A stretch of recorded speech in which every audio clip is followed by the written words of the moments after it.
Məlum olduğu kimi, hökumətin qərarı ilə Gürcüstanda 1 aprel tarixindən etibarən 6 ildən artıq yaşı olan avtomobillərin idxalı və qeydiyyatı qadağan edilir. Bu qərar isə xüsusilə xaricdən avtomobil almağı planlaşdıran vətəndaşlar arasında bir sıra suallar yaradıb. Yeni alınmış, lakin istehsal ili 6 ildən artıq olan avtomobillərin aqibəti necə olacaq? Sifarişi artıq olunmuş avtomobillərə bu qayda şamil ediləcəkmi?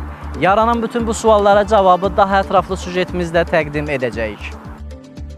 Sözü gedən qanunun qəbulundan sonra xaricdən avtomobil gətirilməsi proseduruna başlayan şəxslər arasında narahatlıq yaranıb.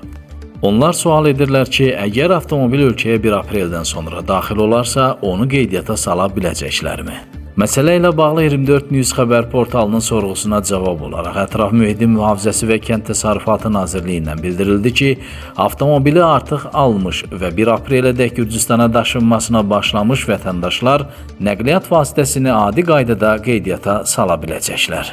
Nazirliyin məlumatına görə daşınmanın başlandığını təsdiqləyən müvafiq sənəd təqdim edən şəxslər hətta 1 apreldən sonra da avtomobilin qeydiyyatını həyata keçirə biləcəklər.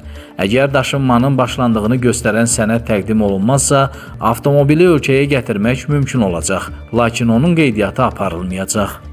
Xatırladaq ki, yeni tənzimləmə şəxsi istifadə məqsədi ilə avtomobil idxalı edib qeydiyyata salmağı planlaşdıran vətəndaşlara şamil olunur.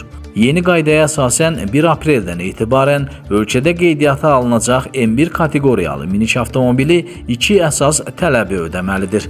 Bunlar yaşı 6 ildən çox olmamalı və Euro 5 standartlarına uyğun olmalıdır. Qeyd edək ki, məhdudiyyətlər reeksporta şamil edilmir.